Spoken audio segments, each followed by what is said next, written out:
ሰላም የተወደዳችሁና የተከበራችሁ የሞዛይክ ስፖርት ተከታታዮቻችን፣ እንደሚታወቀው በሞዛይክ ስፖርት የተለያዩ የአውሮፓ ክለቦችን አጫጭር ስፖርታዊ መረጃዎችን የምናጋራበት ዩቲዩብ ቻናል መሆኑን ይታወቃል።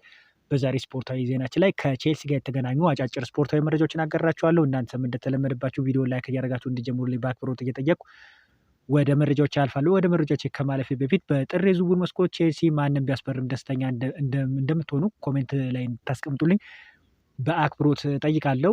ቀደም ብዬ ወደ ጠቀስኩላቸው ጨዋታ ሳልፍ የኤፍኤ ካፕ ጨዋታ ቼልሲ እንደሚያደርግ ይጠበቃል። ሮዛሪዮ አዲሱ የቼልሲ አሰልጣኝ ምን አይነት ውጤት ያስመዘግባል ብላችሁ ታስባላችሁ? ሁላችሁም ኮሜንት እንድታስቀምጡልኝ እጀምራለሁ። ሊያም ዴላፕ በቀረው የውድድር ዓመት ምርጥ ብቃት የሚያሳይ ካልሆነ በሮዜሪዮ ስራ እንግዲህ ስኬታማ የሆነ የስትራስቡርጉ 9 ቁጥር የ22 ዓመቱ አጥቂ ኢማኑኤል እምበርግ ለቀጣይ ሲዝን በቼልሲ የቋሚነት ሚና ሊያገኝ ይችላል ተብሎ ይጠበቃል። ሊያም ዴላፕ እንግዲህ ትክክለኛ ብቃቱን ማሳየት የማይችል ከሆነ በቀጣይ በቼልሲ ቤት ለመቆየት በጣም አጠራጣሪ ይሆናል ተብሎ ይጠበቃል። ምክንያቱም አዲስ አሰልጣኝ አድርገው የቀጠሩት ሮዛሪዮ አዲስ መፍትሄ ይዞ ይመጣል ተብሎ ይጠበቃል። የዴላፕ ቆይታ በተጫዋቹ ብቃት ላይ እንደሚጠበቅም የተለያዩ ታማኝነት ያላቸው ምንጮች እየተዘገበ ይገኛል። ከልምድ ጉዳይ ጋር በተገናኘ አዲሱ የቼልሲ አሰልጣኝ ሊያም ሮዛሪዮ ጥያቄ ቀርቦለት ለጥያቄውም እንዲህ ሲል መልሱን ሰጥቷል። መረዳት ያለባችሁ ነገር የተጫዋቹ እድሜ አንድ ነገር ሆኖ እዚህ ጋር ደግሞ ልምዶች አለ። ኢንዞ የዓለማችን ዋንጫ አሸንፈዋል። ቡድኑ ውስጥም መሪ ነው። ሪስ ዋንጫዎችና ብዙ ነገሮችን አሸንፏል። እዚህ ጋር ልምድ ያላቸው ተጫዋቾች አሉኝ። እድሜያቸው አነስተኛ ሊሆን ይችላል፣ ነገር ግን ታላላቅ ነገሮችን ያሳለፉ ተጫዋቾች አሉኝ። ይህ ስብስብ ደግሞ አብሮ ነገሮችን የማሸነፍ እድል እንዳለውም ከክለቡ ጋር በተገናኘ ለቀረበለት ጥያቄ አስተያየቱን እንዲህ ሲል ሰጥተዋል። ሌላኛው ቼልሲ 5 የስፖርቲንግ ዲሬክተር እና ጣልቃ ከመግባት የማይመለሱ ባለቤቶች ቢኖሩም ሮዛሪዮ ግን ራሱን በስታንፎርድ ብሪጅ የእግር ኳስ ስራ አመራር ውስጥ እንደ 8ኛ ተራ አባል አድርጎ እንደማይመለከተው በግልጽ ታውቋልም ሲል ዘ ቴሌግራፍ ይዞት የወጣው መረጃ ይጠቁማል። ከቼልሲ ዝውውር ጉዳይ ጋር በተገናኘ ቼልሲ እንደሚታወቀው አዲስ አሰልጣኝ አድርጎ ሮዛሪዮን ከቀጠሩ በኋላ በቀጣይ አዲስ ነገር በቼልሲ ቤት ይፈጠራል ተብሎ ይጠበቃል። የጥር የዝውውር መስኮት ቀደም ብሎ ዴቪድ ወርስተን እንደዘገበው መረጃ መሰረት ቼልሲዎች በጥር የዝውውር መስኮት ላይ በሰፊ ይሳተፋል ተብሎ አይጠበቅም። የተከላካይ መስመራቸው ላይ ግን አንድ ተጫዋች እንደሚያስፈርሙ ይጠበቃል። ይህ ተጫዋች ማን የሚለው ነገር እስካሁን ድረስ አልተለየም። ነገር ግን በክለብ ውስጥ ያሉ ተጫዋቾችን በተመለከተ በጥሩ ሁኔታ የመግባባትና ወደ ጥሩ ፎርም እንዲመጡ አሰልጣኙ ብዙ ነገሮች እንደሚጠበቁበት ተናግሯል። በአስተያየቱ በጋዜጣዊ መግለጫው ላይ ሊያም ሮዛሪዮ ያነሳቸውን ነገሮችን እንመልከት። በቼልሲ ቤት መግባት እንግዲህ በጣም ትልቅ ክለብ መሆኑና ጥሩ ነገሮች ለክለቡ ለማድረግ ሌት ከቀን እንደሚሰራ በጋዜጣዊ መግለጫዎች ላይ ካነሳቸው ነገሮች ውስጥ ጠቅሷል።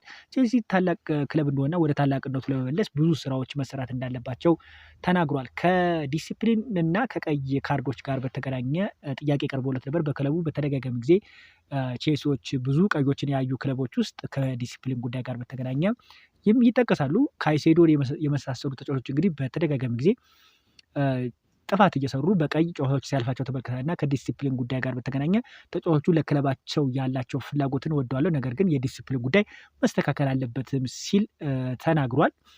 ከዝውውር ጉዳይ ጋር በተገናኘ ጥያቄ ቀርቦለት ነበረ። በጥር የዝውውር መስኮት ያሉትን ነገሮች ለመመልከትና ለክለቡ አስፈላጊ የተባሉ ተጫዋቾችን ለማምጣት ፍላጎት እንዳላቸው ተዘግቧል። እንደነ ቪስቼስ አይነት ተጫዋቾች እንግዲህ በሪያል ማድሪድ ቤት ጥሩ የተባለ ስኬታማ የሆነ ጊዜን እያሳለፉ አይገኙም። ተጫዋቹ ተደጋጋሚ ጊዜ የዘረኝነት ጥቃት ሲደርስበት ተመልክተዋል። ጥቁር በመሆኑ በጣም በስፔን በጣም ጥቃት እየደረሰበት ይገኛል እና ተጫዋቹ ከሪያል ማድሪድ የሚለቅበት እድል እንዳለ እየተዘገበ ይገኛል። ቼልሲዎችም ተጫዋቹን ፍላጎት ኖሮት የሚመጣ ከሆነ ሊያስፈሩበት የሚችል እድል አለ የሚል ሩመር እየወጣ ይገኛል። ነገር ግን ምንጩን ስንመለከተው ታማኝነቱ በጣም ዝቅተኛ ነው፣ የመሆን እድሉ በጣም ዝቅተኛ ነው። ቪኒሲየስ ጁኒየር ግን ወደ ቼልሲ የመምጣት ፍላጎት እንዳለው እየተዘገበ ይገኛል። ሌላኛው በተከላካይ በኩል ላይ እስካሁን ድረስ ቼልሲዎች ስማቸው ኤግዛክት የሆነ ተጫዋች ጋር ባይገናኝም፣ ነገር ግን በጥር የዝውውር መስኮት ቼልሲዎች ተጫዋች የሚያስፈርሙ ከሆነ የተከላካይ መስመራቸውን ለማጠናከር አንድ ተጫዋች እንደሚያስፈርሙ ይጠበቃል። ፉትቦል ለንደን እና ካች ኦፍ ሳይድ ይዞት በወጡት መረጃ መሰረት ቼልሲዎች ቅድሚያ የሚሰጡት ነገር በአሰልጣኙ ላይ የሚፈልገው ነገር ላይ ተመርኩዞ ያጫወት ስትራክቸሩን እንግዲህ ለመቀየር አሰልጣኙ ይፈልጋል። የራሱ የሆነ ታክቲክ አለው፣ ጊዜ ይሰጠዋል ተብሎ ይጠበቃል። አሰልጣኙ የረጅም ጊዜ ኮንትራት ቢሰጠውም ነገር ግን ስኬታማ የማይሆን ከሆነ የሚያባርሩበት እድል እንዳለም በሰፊው እየተዘገበ ይገኛል። ቼልሲ ቤት በጥር የዝውውር መስኮት ሁላችሁም ደጋፊዎች ማንም ቢያስፈርም ደስተኛ ናችሁ።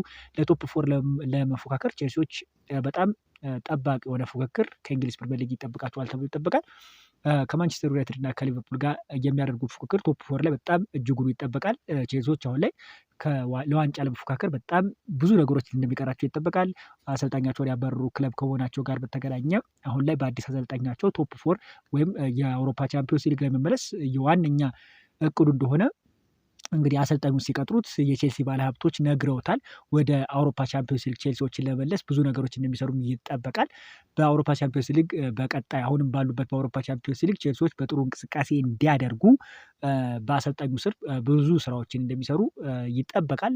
አዲሱ አሰልጣኝም ለወጣቶች እድል እንደሚሰጥም በሰፊው እየተዘገበ ይገኛል። እስካሁን ባሉት መረጃዎች መሰረት በጥር የዝውውር መስኮት አዲስ መረጃዎች ሲኖሩ ከቼልሲ ጋር በተገናኘ ማጋራችሁ ይሆናል። ለዛሬ ግን ያለን ከቼልሲ ዝውውር ጉዳይ ጋር በተገናኘ ይሄን ይመስላል። ከጉዳት ዜና ጋር በተገናኘም ያሉት አጫጭር መረጃዎችን በሌላ ስፖርታዊ መረጃዎች እመለሳለሁ። እስከዛ ድረስ ለሁላችሁም መልካም ጊዜ ተመኘሁ። ቻው።